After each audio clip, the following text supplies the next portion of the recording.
What do you do when you break something at a billionaire's private event and expect to be thrown out, but he only stares at your hands? How can a few old scars turn a simple dish shift into a moment that changes your whole story? Why did he pull me aside and say he had to show me something right away? My name is Owen Parker. I am 32. I work dish duty and cleanup for private events in my city. It is not a job people talk about at parties. It is the job people forget is even there. We come in through the side doors. We wear the same black shirts. We move fast and quiet. We keep our heads down and let the guests believe the night runs by itself. I used to think that was fine. I was good at being invisible. I was good at fixing small problems before they became big ones. I was good at not reacting when someone spoke to me like I was a part of the furniture. That day started like most days. I took the early bus.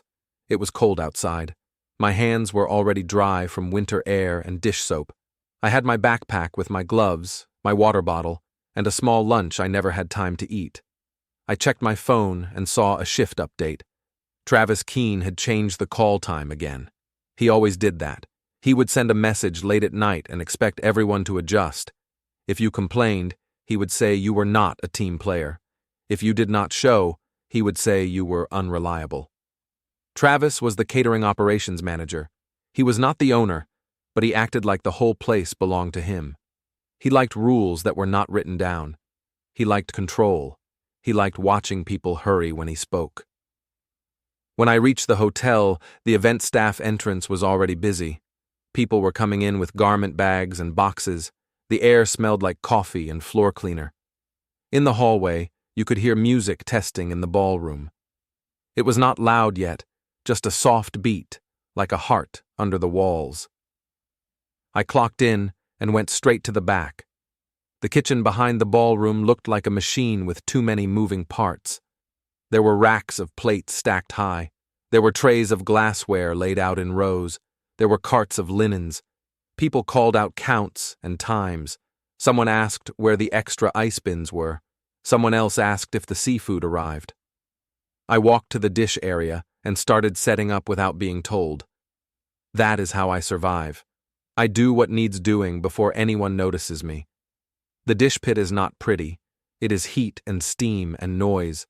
It is heavy racks that need to be lifted and slid. It is hot water that makes your skin sting. It is a rhythm you learn in your shoulders. Load, spray, run, unload, stack, repeat. It is also where you can tell if a team is healthy. If the front is kind, they scrape plates well. If the front is cruel, they dump everything and walk away. That day, the front was tense. It was a private event for a man everyone called a billionaire, even if nobody said a number out loud. The guests were important. The room was decorated like a magazine photo. There were flowers that looked like they were grown in a different world. There were tall candle stands. There were sculptures and art pieces that were not there for fun. They were there to prove something. Travis came into the kitchen with his clipboard and his headset. He did his usual walk, looking for someone to correct. He stopped near the dish pit and looked at my station like he expected it to be wrong. He said the standards were higher today. He said there would be no mistakes. He said if someone broke anything, it would come out of pay. He did not shout. He did not have to. He said it like he was stating a law of nature. I nodded. I said I understood. That is the safest answer with him. He takes any other answer as a challenge. We started service. At first, it was slow. Plates came in neat. Glasses came in careful. Then the speeches began in the ballroom, and the staff tempo changed. The front wanted everything perfect and fast at the same time.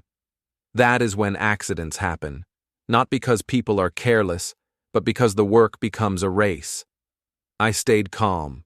I always stay calm. When you stay calm, you can hear what matters. You can hear when the dishwasher pump changes sound. You can hear when the rack is not seated right. You can hear when someone drops a fork and pretends it did not happen. Calm is not weakness. Calm is how I keep the whole station from falling apart. Around the middle of the event, we got hit with a rush of plates. They came in waves: appetizers, then main, then a late snack service. The racks started to stack up behind me. The floor got wet. Someone had spilled a tray of water and did not wipe it. I put a caution mat down and kept moving. There was a reset happening in the ballroom at the same time. The staff had to clear one side and open space for a presentation. The kitchen sent out extra trays and backup glassware. I was asked to bring a rack of clean plates closer to the pass. I loaded the rack, checked the balance, and pushed it out of the dish area. The hallway behind the ballroom is narrow. It is designed for service, not comfort. It has doorways and corners and people cutting through without looking up. That is where Travis likes to stand, because he can see everything and be seen. That is also where he likes to correct people in front of others. I pushed the rack carefully. I kept my elbows in. I watched the wheels so they did not catch on the door seam. I saw a server step back without looking. I slowed. I waited. The server moved. I continued. Then someone else came through the opposite door, carrying a tray too high and too wide. I had no space. I did what I always do. I stopped and shifted the rack a few inches to make room. That is when it happened. Behind me, there was a small pedestal table set near the wall. It held a decorative vase. It was tall and glossy and looked heavy. It did not belong in a service hallway, but it was there anyway, like someone wanted staff to be careful simply to prove staff could be careful. When I shifted the rack, the corner clipped the pedestal. It was not a hard hit. It was just enough. The pedestal wobbled, the vase slid, it tipped. For a half second, I thought I could catch it. I reached out, but my hands were wet from the dish station and my grip was not clean. The vase fell. The sound was sharp. It was like the whole hallway stopped breathing. Pieces scattered across the tile. A few shards spun and skated under the service table. I froze for one beat. Then I did what I always do. I looked for danger. I checked if anyone was near the broken pieces. I raised my palm to signal people to stop. I did not yell. I just held the space. My heart was steady, but my stomach dropped. Not because of the vase, because I knew what Travis would do with it. Travis appeared fast, like he had been waiting for a moment like this. His face was tight with excitement, not worry. He asked what happened, loud enough for two other servers to hear. He looked at the broken vase, then at me, like the answer was already decided. He said this was exactly what he warned about. He said this was not acceptable. He said I would be responsible. I kept my voice even. I said it was an accident in a tight hallway. I said I would clean it and make sure nobody got hurt. I bent down slowly and started moving the larger pieces away from the walking path. Travis told me to stop. He said I was making it worse. He said to stand there and wait. That is how he works.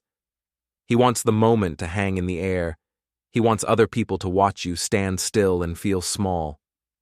Two servers glanced at me and then looked away. One of them gave me a quick look that felt like an apology. Nobody wanted to be the next target. I stood up. I held my hands still so nobody could say I was being careless again. I did not argue. I just waited and listened. Travis said he would report it to the host. He said I should start thinking about how to pay for it. He said I could take extra shifts until it was covered. He said it like he was doing me a favor by offering a way out. I said I understood. My face stayed neutral. Inside, my mind was already sorting details. Time, location, who walked through which door, where the vase had been placed, who decided that. I did not know why my brain did that, but it always has. When something goes wrong, I see the shape of it. I see the chain. While Travis was still talking, the hallway changed again. The noise from the ballroom shifted. The music softened. People stepped aside in a way that did not feel like normal service movement. It felt like someone important was coming through. A man walked in with two staff members. He was older than I expected, with silver hair and a calm posture. He did not rush. He did not look at his phone. His eyes went to the floor, to the broken vase, then to Travis, then to me. Travis immediately changed his tone. He stood straighter. He spoke faster, like he wanted to control the story before anyone asked questions. He said one of the dish staff had caused damage. He said he was handling it. The man did not react like most wealthy hosts. He did not show anger. He did not look for someone to blame. He just watched. It was like he was measuring the whole scene with quiet patience. I kept my eyes down, respectful but not afraid. I had learned that fear invites people like Travis to push harder. Then the man's gaze moved to my hands. My hands are not special. They are working hands. The skin is rough. The nails stay short. There are small marks from heat and soap. There are also 2 scars that have been there as long as I can remember. One is a thin line near the wrist. The other is a small mark along a finger, like a pale seam. I never thought about them much. When I was a kid, I asked my mom once. She said I had them since I was a baby. That was her full answer. I accepted it because I had no reason not to. The man stared at the scars like he had seen them before. His face changed in a way I cannot forget. The color drained. His mouth tightened. He took a slow breath, like he had to steady himself. He asked where I got them. Travis tried to speak, but the man raised a hand slightly, not even looking at him. It was not a rude gesture. It was just a clear one. Travis stopped. I answered honestly. I said my mom told me I had them since I was a baby. I said I did not know more than that. The man's eyes stayed on my wrist. He looked like someone reading a page he never expected to find. Then he looked up at my face, like he was searching for a match between the scars and the person standing there. He stepped closer, careful and controlled. He reached out and took my forearm, gently but firmly, like he needed to be sure it was real. His grip was not painful. It was steady. His hand was warm. Travis started to protest. He said this was a staff issue and it should be handled internally. He said the host should not be bothered with it. He tried to pull the moment back into his control. The man ignored him. He said he needed a private moment with me. He said there was something he had to show me. I felt the hallway tilt in my head. Not dizzy, but unreal. The broken vase did not matter anymore. Travis's voice became background noise. The man's focus was too intense for this to be about event damage. I looked at Travis. His eyes were wide, but not with concern for me. It was the look of someone losing control of a story he planned to own. I told Travis I would return in a moment. I kept my voice calm. I did not ask permission. I simply stated it. The man guided me down the hallway, away from the dish carts and the wet floor and the noise. We passed a door marked for staff only. He opened it with a key card. Inside was a quiet office with clean lines and soft light, like a room designed for decisions. As the door closed behind us, the sounds of the event became distant, like they belonged to another life. The man released my arm, then looked at my hands again, as if he was still confirming the truth with his eyes. He told me I might want to sit down before he showed me what he brought. I stayed standing for a second longer because I did not know what kind of room I had just stepped into or what kind of life I might be stepping out of. Then I slowly sat, hands resting on my knees, trying to keep my breathing even while my whole mind searched for an explanation that made sense. The office felt too quiet for what my life normally sounds like. In the kitchen, there is always water running, metal clinking, people calling out. In this room, I could hear the soft hum of air and the faint vibration of music through the walls. The man sat across from me like he had all the time in the world. His suit was simple. His watch was plain. Nothing about him looked like a person who needed to prove anything. He asked my name again, as if he wanted to say it correctly. I told him. He repeated it once, slow, then looked at my hands again. He said the scars did not match the story of a random scratch. He said they looked old and placed, like something done with care and purpose. His voice stayed calm, but his eyes did not. I did not know what to do with that. I told him I had no memory of getting them. I told him my mom said I already had them when she first saw me as a baby. I said that was all I knew. I felt small saying it, like I was admitting I did not own my own history. He nodded and said he believed me. He said he was not blaming me for anything. He said he wanted me to understand why he reacted the way he did in the hallway. He reached for a small box on the desk. It was not fancy. It looked like a personal box someone keeps in a drawer, not a display piece. He opened it and took out a photograph. He held it for a moment like he was checking his hands would not shake. Then he slid it across the desk toward me. I leaned forward. I saw a hospital room. I saw white walls and a narrow bed. The photo was old. The colors looked a little faded. In the picture, there was a baby held in a blanket. A small wrist was visible.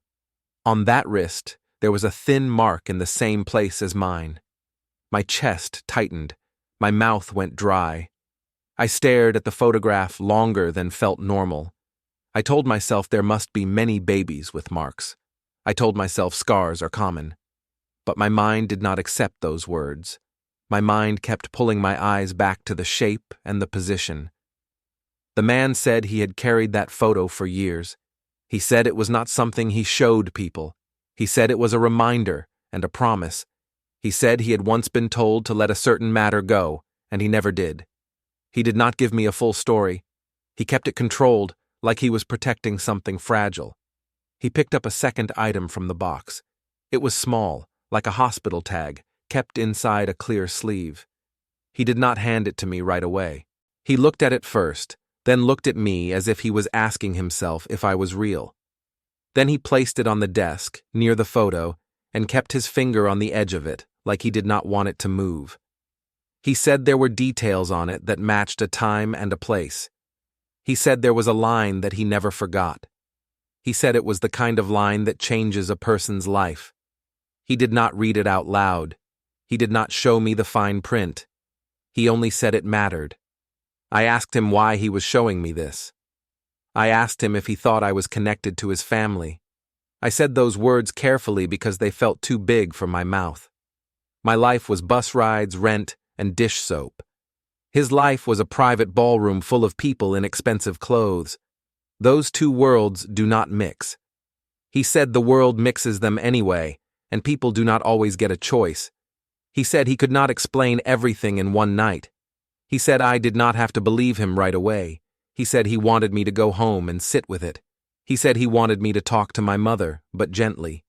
He said he did not want me to walk into my home like a storm. I sat back and looked at my hands. The scars suddenly felt loud. I had lived with them my whole life without thinking. Now they felt like a sign I had ignored for years. He asked me about my mother. He asked how long she had raised me and what she told me about my early life. I gave him the simple facts. I said my mom was Linda. I said she worked hard and raised me alone. I said I never met my father and never asked much because my mom always looked tired when the subject came up. I said we did not have many relatives around. I said our family was small and quiet. He listened like every sentence mattered. He did not interrupt. When I finished, he said I had done well to build a steady life. He said he could see how I moved and how I spoke. He said I did not waste energy. He said I handled pressure without drama. Those were strange compliments in a room like that. They made me feel seen in a way I was not used to. Then he brought up the broken vase. He said accidents happen, especially in tight service spaces. He said no one would punish me for it. He said I should not let anyone take money from my pay for something like that. He said he would handle the event side of it. I told him Travis said it would come out of my pay. I said Travis spoke like it was a rule. I said Travis liked to make rules that helped him. The man's eyes narrowed slightly. He asked who Travis was. I explained Travis's role in the catering company and how he managed people. I kept my words simple. I said Travis used fear. I said he liked public correction. I said he made people feel small so they would not question him. The man nodded once, slow. He said he understood the type. He said he did not like that type. He said he did not want me to have to fight anyone alone. He said he had people who could help through proper channels, but he would not do it in a way that caused chaos. He said everything would be done clean. I noticed a folder on the desk near the edge, thick and neatly labeled. I did not reach for it. I did not ask what it contained. I could feel that it was not time. He saw my eyes move and said there were steps that take time and care. He said he did not want to rush. He said I should not speak about this to staff at the event. He said I should keep tonight normal on the surface. He asked if I felt safe going back to the kitchen to finish the shift. I said I could handle it. I said I had handled worse shifts than this. I said I just needed a minute to breathe. He stood and gave me water from a bottle on the desk. I drank it slowly. He told me he would have someone walk me back to the staff area so Travis would not corner me alone. He said that was not about fear. He said it was about controlling a situation. When I returned to the service hallway, I could feel eyes on me. Staff looked at me with the same face people use when they see someone step out of a room with power. It is a mix of curiosity and worry. Travis was still near the broken vase, now half cleaned up by another worker. He stared at me like I had betrayed him, even though I had done nothing but follow the host. Travis asked where I had been. He asked it like he was my supervisor and my judge. I answered calmly. I said the host had needed a private word. I said I was back now and ready to continue work. I did not add anything else. Travis's jaw tightened. He said we would discuss the vase later. He said I should stay on dish duty and not touch anything else. He said it loudly, for the benefit of others. It was his way of putting me back in a box. I went back to the dish pit and worked. I kept my pace steady. I did not slam racks or show emotion. That is my rule. When someone tries to make you small, the worst thing you can do is become loud and messy. Loud and messy is what they expect. Calm is what they do not know how to handle. Gabe, one of the kitchen workers, came near my station once. He did not say much. He only asked if I was okay. I told him I was fine. He looked at Travis across the room and then looked back at me. His face said he understood more than he was willing to say out loud. In places like that, people learn to speak with their eyes. The shift ended late. My shirt smelled like soap and steam. My shoulders felt heavy. I clocked out and walked through the staff exit into the cold air. The street outside the hotel looked clean and quiet, like the city was pretending the event never happened. At the bus stop, I sat on the bench and stared at my hands again. The streetlight made the scars look brighter. I tried to remember the first time I noticed them. I tried to remember if I had ever shown them to a doctor as a kid. My memory gave me nothing clear. It was like trying to grab fog. On the ride home, I watched the dark windows and the reflections of other tired faces. Everyone looked like they were carrying something they did not talk about. I told myself I was probably overthinking. I told myself rich people can be strange. I told myself the photo could be a coincidence. But my body did not believe those words. My body stayed tight, like it was waiting. When I reached my apartment, I took off my shoes and stood in the small kitchen. I put my keys in the bowl by the door. I washed my hands even though they were already clean. It was a habit, like washing could reset my brain. My phone buzzed on the counter. I saw Travis's name on the screen. The message was short. He said we would handle the vase cost through my next checks and extra shifts, and he said I should not make this difficult. I read it twice. I did not reply. I set the phone down and stared at the wall, thinking about the photo on the desk and the way Conrad's face changed when he saw my scars. The next morning I woke up before my alarm. My body felt tired, but my mind was already running. I stared at the ceiling and tried to replay the moment in the hallway. The broken vase, Travis's voice, Conrad's eyes on my hands, the photo on the desk, the small tag in a sleeve. None of it fit my normal life. I made coffee and sat at my small kitchen table. I put my hands flat on the wood and looked at the scars again. I tried to treat it like a simple problem with simple facts. I told myself I would not jump to big stories. I would only follow what I could confirm. Then I picked up my phone. Travis had sent another message during the night. He wrote that the cost would be handled through deductions and extra shifts, and that I should accept it quietly. He wrote that the host would demand payment and that Travis was protecting the company. I read it slowly. I had seen this pattern before, just not with a big item like a vase. Travis would take a small mistake and turn it into a lesson. He would push one person until the rest of the staff learned to stay silent. He did not need to raise his voice. He only needed to make you feel trapped. I did not reply. I opened my notes app and wrote the time and the exact wording. Then I took screenshots of the messages and saved them in a folder on my phone. It felt strange to do that, like I was acting in a way I never had before. But it also felt clean. It felt like putting a name on something that had been happening for a long time. I went to work again that afternoon, not at the hotel, but at our catering warehouse where we prep and load equipment. Travis was there, walking fast with a clipboard. He called me into a side area near the storage shelves. He spoke low, like he wanted to keep it private, but he made sure 2 other workers were close enough to hear. He told me the vase was worth more than I could afford. He told me Conrad might look calm, but rich people always collect what they are owed. He told me I could either agree to deductions or he could mark me as a risk and reduce my shifts. He said it like he was offering me a choice. I kept my voice even. I said I understood his concern, but I needed the details in writing. I said I needed to know the exact amount and the schedule for any deductions. I said I wanted to see the company policy. Travis's face changed. He asked why I was acting like a lawyer. He said dish staff do not make demands. He said I was making a simple issue into a bigger one. He said I should focus on working and let management handle the rest.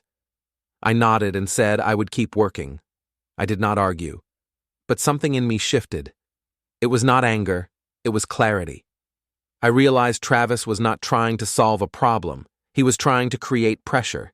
He was counting on me to be too tired and too polite to push back. That day, I started paying attention to everything with a different kind of focus. I watched how Travis spoke to people when he thought nobody important was listening. I watched how he timed his comments for maximum effect. I watched how he used the word standard for rules that were never posted anywhere. I also noticed small things I had ignored before.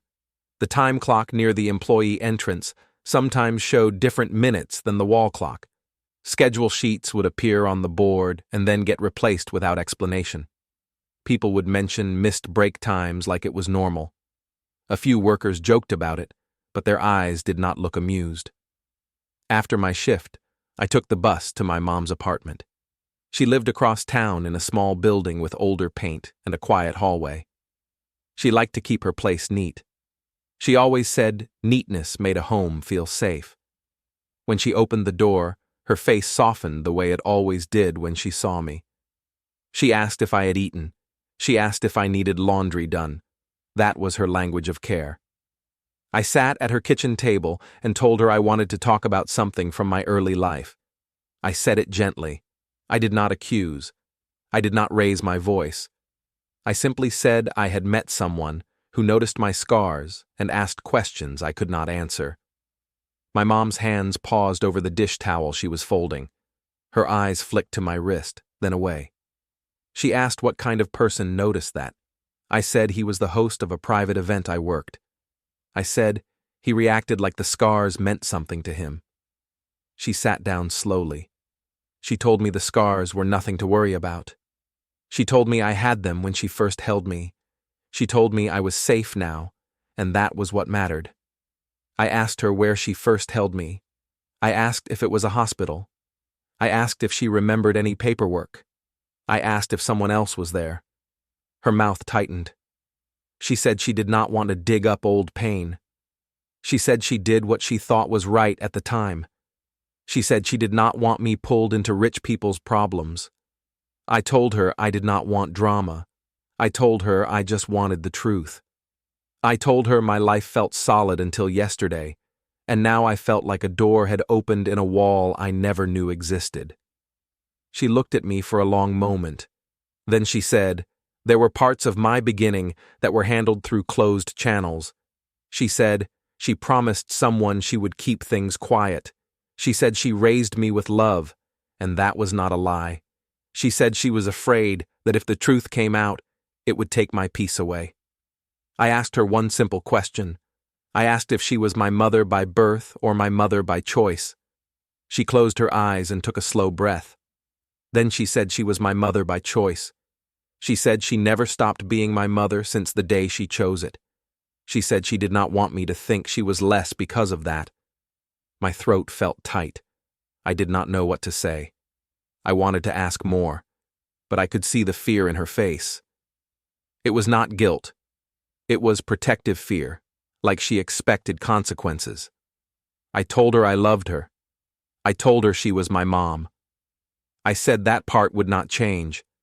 Then I said I still needed facts, even if they were hard.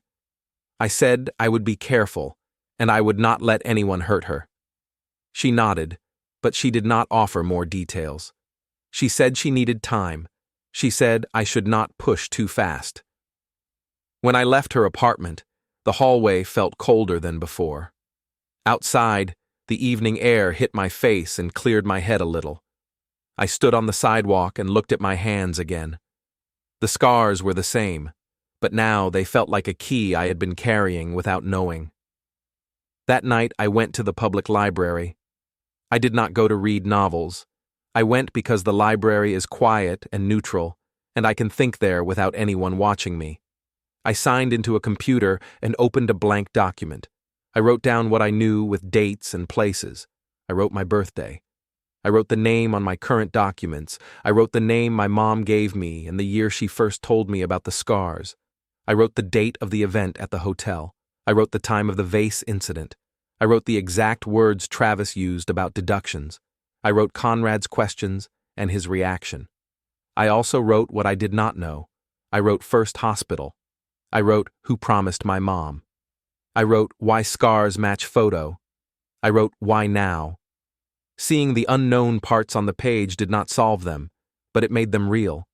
It also made them manageable. Then I did something I had never done before. I made a second folder on a small drive I kept for personal documents. I labeled it with a simple date. I saved my screenshots in it. I saved my notes. I saved a copy of my schedule messages. I did not feel proud. I felt steady. Over the next few days, Travis kept pushing.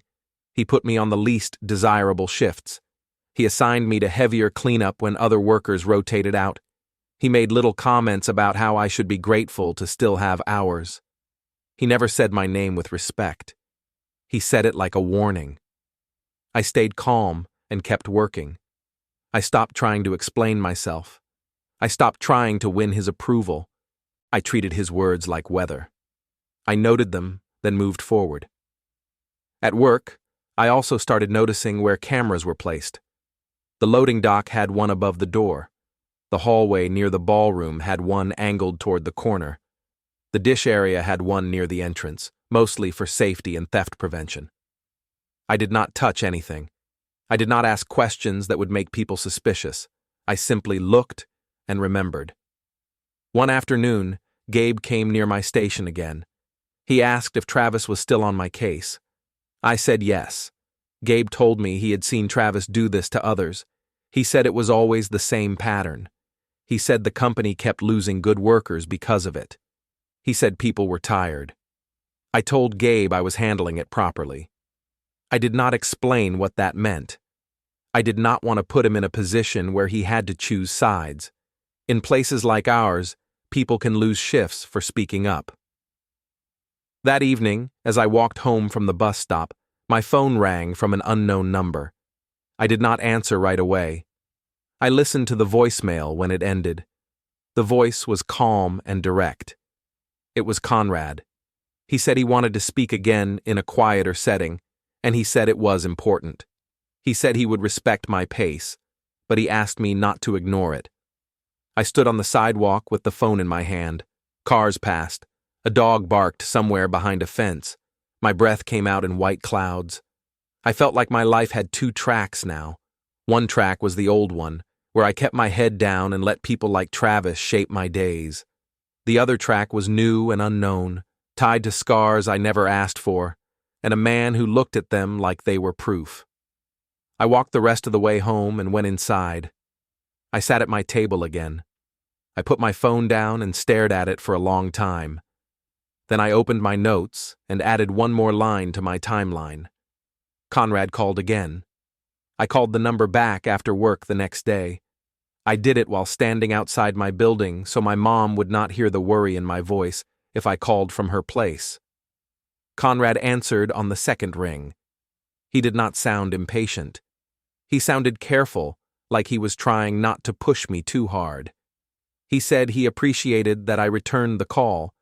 He said he wanted to meet in a public place that felt neutral. He said he did not want me to feel cornered. He said he also wanted someone from his side there, not as pressure, but as a witness and a guide for the next steps. I agreed. We set a time for the following afternoon at a small cafe near downtown. It was the kind of cafe where business people sit with laptops and nobody pays attention to anyone else. That was exactly what I needed. On the day of the meeting, I arrived early. I ordered a simple drink and sat where I could see the entrance. I watched people come and go. I kept my hands folded and still. My scars were hidden under my sleeves, but I could feel them like they were warm. Conrad arrived on time.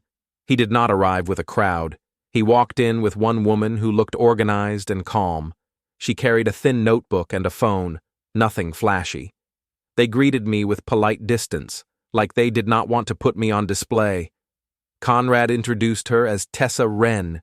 He said she handled compliance and vendor standards for his foundation work. Tessa shook my hand and looked me in the eye without trying to read me like a puzzle. That alone made me relax a little. Conrad asked how I was holding up. I said I was working and staying steady. I did not add drama. I told him Travis was trying to take money from my pay for the vase. I said Travis was doing it through pressure and vague rules. Tessa asked what company I worked for and who had told me that.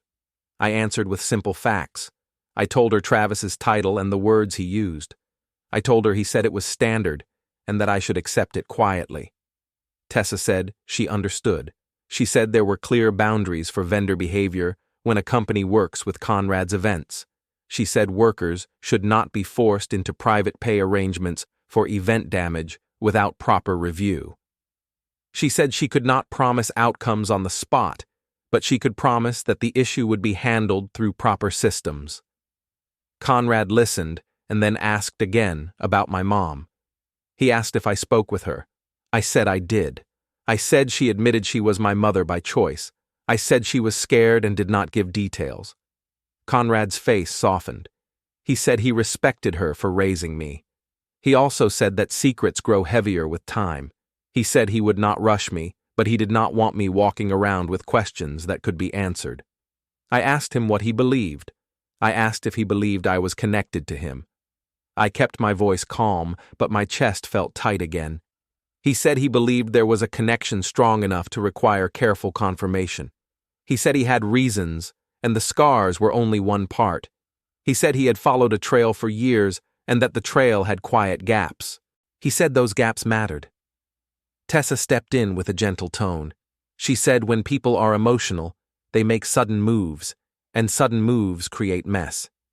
She said the clean way was to collect facts and let institutions do their work. She said I did not need to argue with Travis. She said I only needed to keep my records neat and complete. I told her I had started doing that. I said I saved messages and wrote down dates. I said I made a timeline. I did not show her my phone.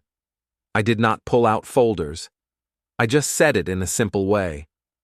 She nodded and said that was good. She said consistency matters more than cleverness. She said if I stayed calm, other people's patterns would become clear. Conrad said he wanted to help me on 2 tracks. He said one track was my work issue with Travis. He said the second track was my personal history. He said both could be handled properly, but they should not be mixed in careless ways. I asked what that meant. He said the work issue would be handled through vendor standards and accountability. He said the personal history would be handled through careful steps with professionals who know how to confirm identity without chaos. He said he would not ask me to trust him blindly. He said he would only ask me to allow the process. When the meeting ended, Conrad did not hand me a stack of papers. He did not demand anything. He simply said Tessa would contact me with next steps for the vendor side, and he would contact me about a calm way to move forward on the personal side. Then he shook my hand and left, the same quiet way he arrived. I sat in the cafe for a few minutes after they were gone. My mind felt full, but not scattered. It felt like my life had entered a system bigger than one loud manager and one broken vase. Over the next week, I kept working as usual. I stayed on dish duty. I stayed on cleanup. I kept my pace steady and my face neutral. Travis noticed the change in me. He tried to provoke me with small comments. He said I was acting special since the event. He said I should remember my place. He said he could give my hours to someone who did not ask questions. I answered with short phrases. I said I understood. I said I was focused on work. I said I wanted everything clear and correct. I did not argue. I did not explain. The more calm I stayed, the more Travis talked, and the more he talked, the more his pattern showed itself. I also started doing something practical at the start and end of each shift. I took a photo of the schedule board when I arrived. I took another photo when I left. I did it quickly, like checking a message. If the schedule changed during the day, I would have proof without saying a word. At the loading dock, I noticed the camera again. I noticed when the small light changed as it recorded. I also noticed which areas had no camera coverage. I did not step into those spaces more than I had to, not because I planned anything dishonest, but because I did not want to be alone with Travis in a place with no witness. Tessa called me once in the evening. She said the foundation had standards for vendors, including how staff are treated and how incidents are reported. She said there would be a formal compliance review of the catering operation tied to Conrad's events. She said it was routine in wording, but serious in effect. She told me I did not need to do anything dramatic. She said I should keep doing my job and keep my notes clean. After that call, I went to the library again. I updated my timeline. I added the dates of each message from Travis. I added the dates of each shift change. I added when I took schedule photos. I did it like bookkeeping. It was not emotional. It was just structure. Around the same time, I made an appointment at a community clinic. I did not tell my mom yet. I did not want to scare her. I told myself I was simply asking questions about scars and early medical history, the way any adult might. The clinic lobby was bright and plain. People sat holding forms and looking tired. A child played quietly with a toy near the chairs. It felt normal, which helped. At the front desk, I asked what information I could request about my early records. The staff member explained that old records can be hard to find, and some systems change over time. She said I could still make a request, but it might take time. She said I should be patient and keep my contact information updated. I filled out forms. I wrote my current name and date of birth. I signed in the places they asked. I kept my pen steady. I left the clinic without any answers in my hand, but I left with a clear sense that the process was real. A few days later, I met with an employment attorney named Priya Deshmukh. I did not find her through a random search. Tessa suggested a few names, and I chose someone local with a simple office and a calm reputation. Priya listened while I explained Travis's pressure and the deduction threats. I spoke in facts, not feelings. I told her what was said and when. I told her I had messages and schedule photos. Priya did not ask me to storm into the warehouse and confront anyone. She told me to keep my records organized. She told me not to sign anything I did not understand. She told me to avoid private cash arrangements or handshake deals about deductions. She said the safest path was to keep everything inside official policy and standard payroll rules. I asked her if I should contact HR. She said I could, but she also said some companies treat HR like a shield for management. She said a stronger approach is often to tie behavior to outside standards the company cannot ignore, like venue rules and major client requirements. She said I should stay calm and let people with authority ask the hard questions. I left her office feeling lighter, not because I had a secret weapon, but because I had a map. Back at work, Travis grew more confident. He acted like nothing could touch him. He told staff that the vase issue was settled and that I would work it off. He said it loudly, like he wanted everyone to accept that story. He also started acting friendly around higher-up contacts, like he was polishing his image. One afternoon I was stacking clean racks when I saw a notification pop up on my phone. It was a calendar invite from an address I did not recognize at first. Then I saw Tessa's name in the details. The subject line mentioned a vendor compliance review. The location was the hotel, but not the kitchen. It was a boardroom space upstairs. The time was during business hours, not during an event rush. That told me it was not a casual chat. I did not show it to anyone. I did not react. I simply saved it, updated my timeline that night, and placed my phone face down on the table. My life still looked the same from the outside. I still took the bus. I still worked dish duty. I still wore black shirts and stayed out of the way. But inside, something had changed. I was no longer moving through my days like a person waiting for permission. I was moving like a person collecting facts and letting the right systems do what they are built to do. The week before the compliance review felt slower than normal, not because time changed, but because my mind was measuring every day against a date on my calendar. I still took the bus. I still wore the same black shirt. I still scrubbed racks and stacked plates until my shoulders ached. But inside, I was no longer drifting. I was moving with purpose. Travis kept acting like he had already won. He started telling people I would be covering the vase cost through payroll. He said it like it was a settled decision.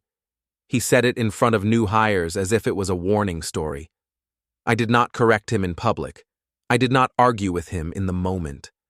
I learned that arguing with him was like feeding a fire. Instead, I made my days simple and consistent. I arrived. I took a photo of the schedule board. I did my work. I took another photo before I left.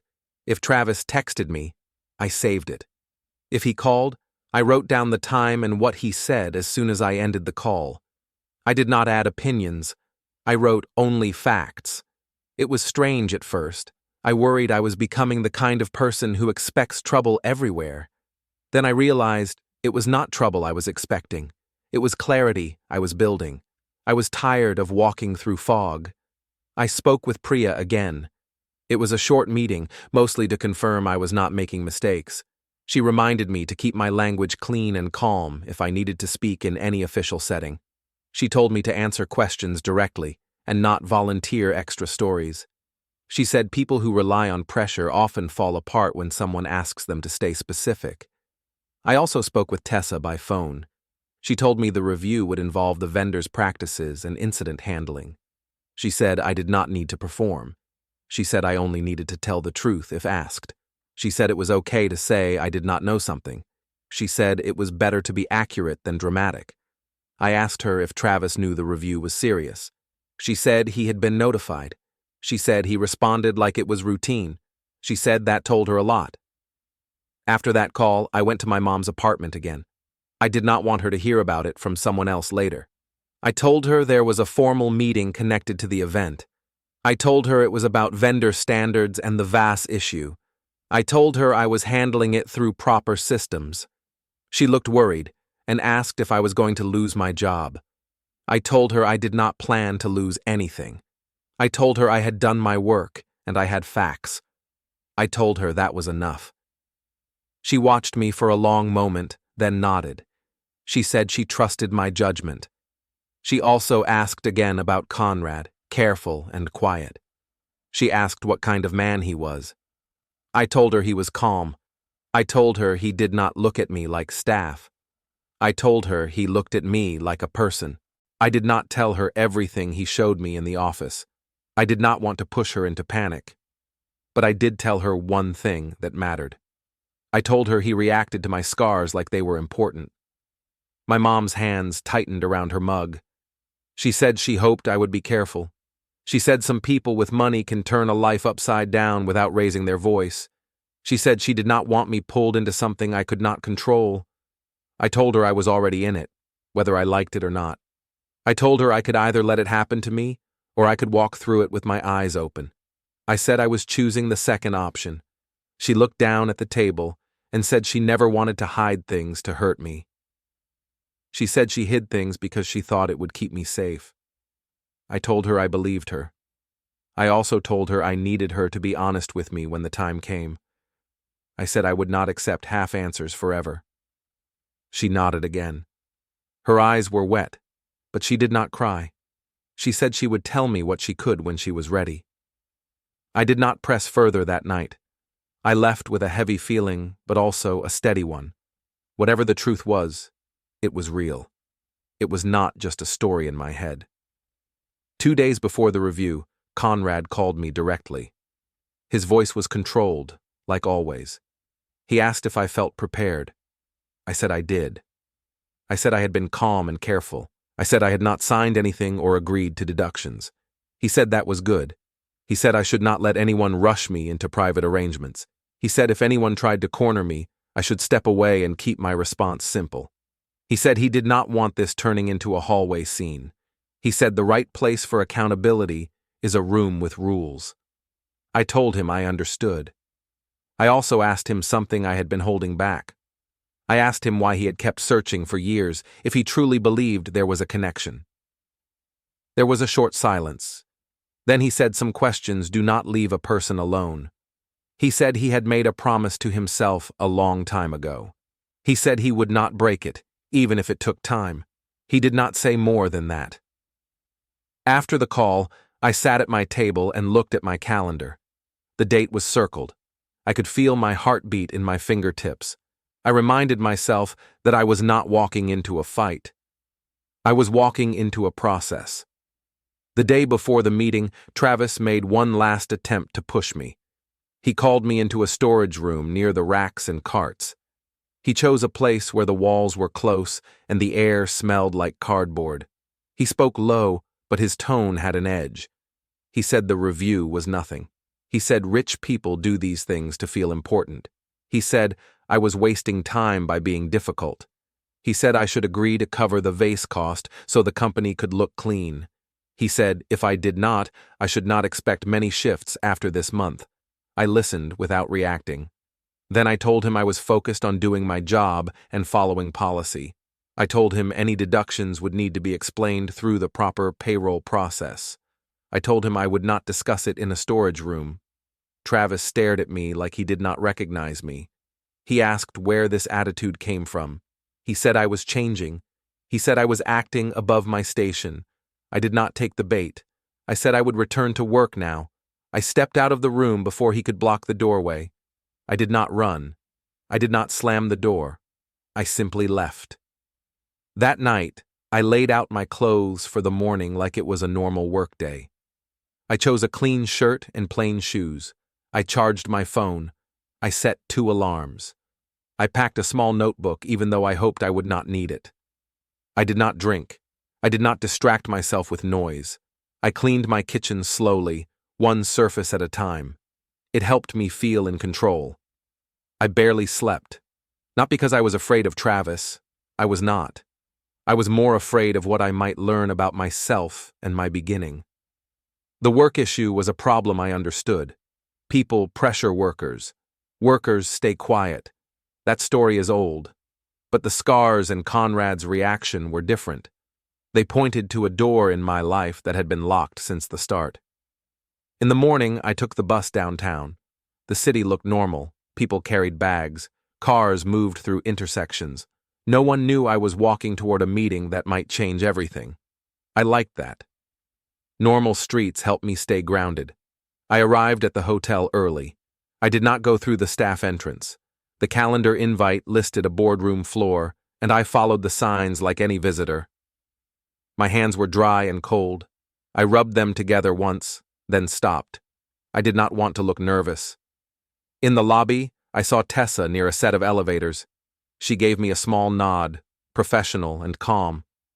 Priya was there too, holding a slim folder at her side, not open.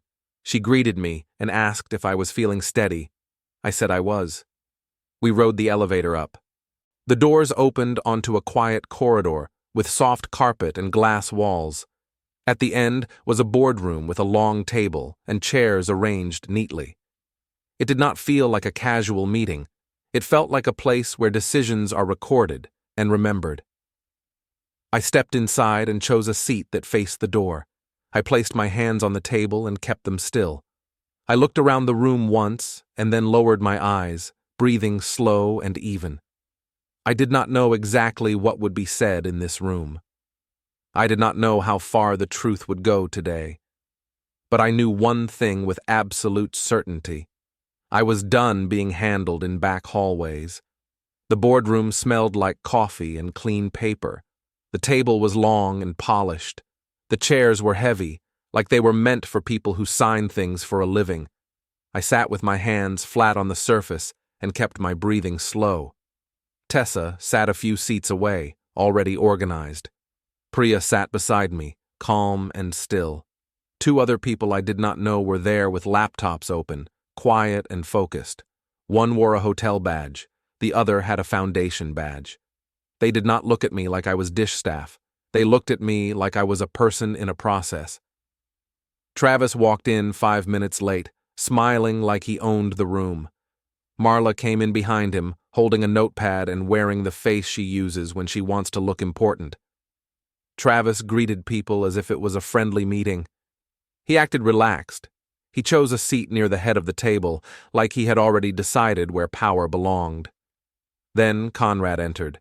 The air changed without anyone saying it. Conrad did not need to raise his voice or move fast. He simply stepped in, nodded once to the room, and sat. The hotel representatives straightened in their chair. Travis's smile stayed, but it tightened around the edges. Tessa started the meeting. She said the purpose was a vendor compliance review tied to Conrad's events and standards. She said it was not personal. She said it was factual. She said the goal was to confirm that the vendor's practices matched what the vendor promised when they accepted the work. Travis responded like it was routine.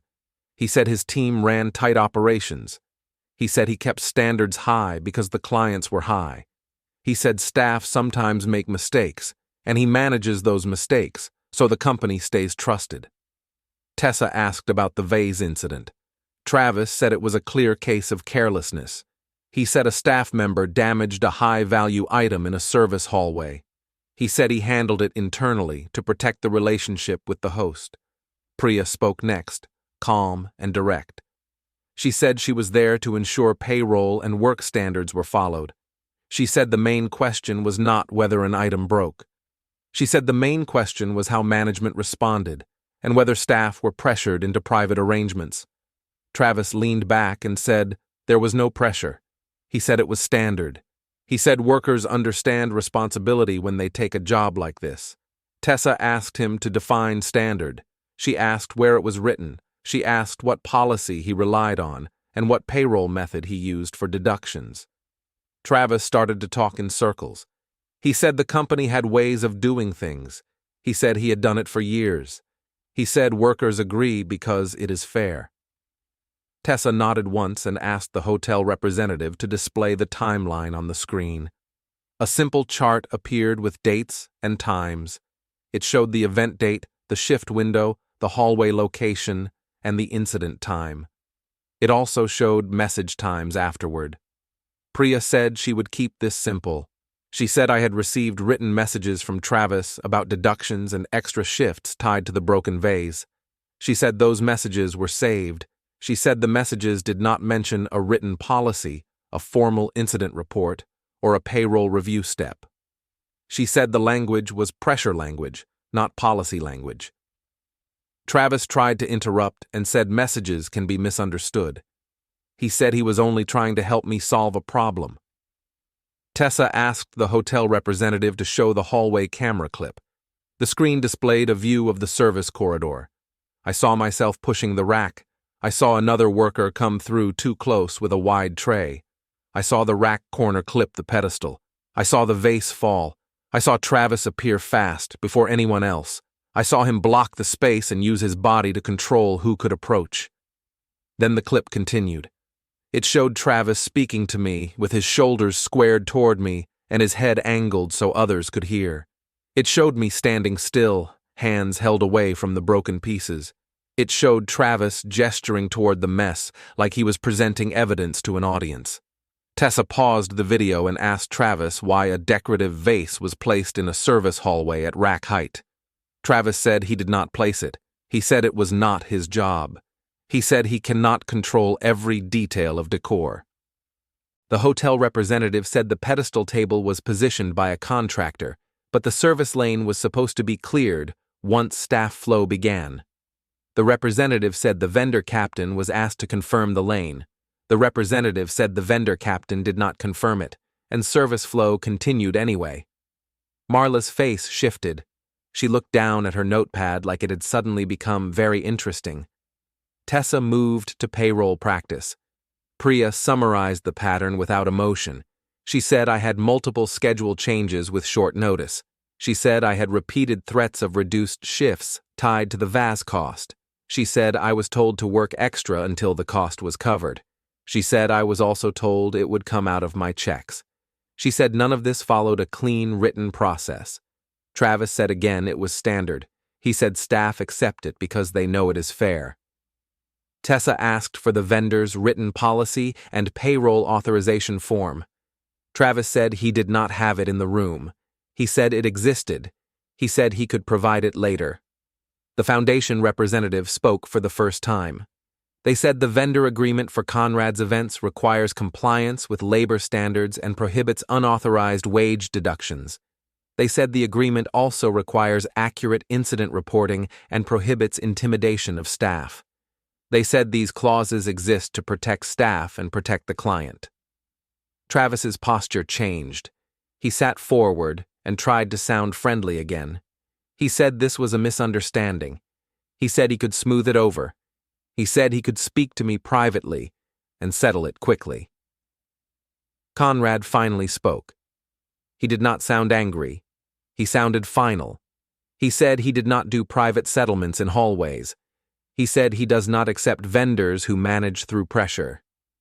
He said he also does not accept vendors who shift blame to the lowest worker when process failures happen above them. Tessa said the foundation would be taking action. She said, effective immediately, the vendor would be suspended from upcoming bookings linked to Conrad's events. She said the hotel would also review whether the vendor remained approved for the venue's preferred list. The hotel representative added that vendor access badges for certain areas would be reviewed and restricted until the vendor completed corrective steps. They said this was standard procedure for safety and accountability. Travis's face went pale. He said this was too extreme. He said one broken item should not destroy a relationship. Priya responded in the same tone she had used all morning. She said the broken item was not the main issue. She said the issue was the response, pressure, pay threats, and the attempt to create a private debt. Then Tessa looked at me and asked one clear question. She asked if any money had already been taken from my pay. I said no. I said I refused to agree without written policy. I said I kept working, but I did not sign anything. Priya nodded and said that was good. She then requested, on the record, that the vendor confirm in writing that no deduction would be taken from my pay and no retaliation would occur through scheduling. The foundation representative said the same requirement would be included in the corrective action notice. Travis tried to argue again, but he had no room left. The room was no longer a place where his voice could create reality. Conrad then turned the meeting to the second track, the one that had been sitting behind my ribs for days. He placed a folder on the table in front of me. It was sealed and labeled with a date and an official stamp. He did not slide it dramatically. He placed it like a careful person placing something fragile. He said he would keep this factual. He said my scars were not random. He said they matched a documented marking used in a specific hospital program years ago. He said he had spent a long time trying to confirm what happened, and he had kept records quiet because the wrong kind of noise can destroy truth. He said he had requested a formal confirmation through proper channels. He said the confirmation included hospital records, an early life identity chain, and a lab identity report based on a simple swab, not a dramatic scene. He said the conclusion was clear. Priya opened the folder first, as a professional step. She scanned the pages. Then she looked at me and said the documents confirmed my birth name and my origin in a way that matched Conrad's record. She said the chain of identity was consistent. She said this was not guesswork. My hands went cold. My mouth went dry again, like it had in the private office days before. I stared at the top page and saw names and dates that felt like they belonged to someone else. Then I saw a note about the wrist marking and the position of the scar. My eyes dropped to my own hand without me meaning to. Conrad said I had been separated at the beginning through decisions made by adults who thought they were controlling outcomes. He said Linda had stepped in and raised me with care when the situation was unstable and full of pressure. He said she had carried the weight alone. He said he did not blame her for protecting me. He said he respected her. He then said the simple fact that made the room tilt in my head. He said I was his son. Across the table, Travis looked confused, like he had walked into a story he did not understand. Marla's face went stiff. The hotel representative looked down at their laptop again, like they were pretending not to hear something too private for a boardroom. Conrad did not continue with speeches. He said this would be handled properly and privately going forward, but the confirmation was real. He said he would make sure I had support and that Linda was protected from any pressure connected to the past. Tessa closed the meeting the way she began it, with procedure. She said the vendor's corrective action notice would be issued that day. She said access changes would be applied immediately. She said retaliation against me would trigger further consequences. When the meeting ended, the hotel representative asked Travis for his venue access badge. Travis hesitated, then handed it over. The representative tapped it against a small device. A light blinked. Travis stared at it like it was not possible for a small plastic card to decide his future. I stayed seated. My hands were still on the table. In front of me were pages that proved my life started somewhere I had never been told about. Across from me was a man who had not shouted once, but had moved the world with policy, records, and calm force. Travis stood, looking around for someone to save him, and found no one. He walked out of the boardroom without his smile. Conrad remained seated, watching me with the same steady focus he had in the hallway, as if he was making sure I was real, and still here.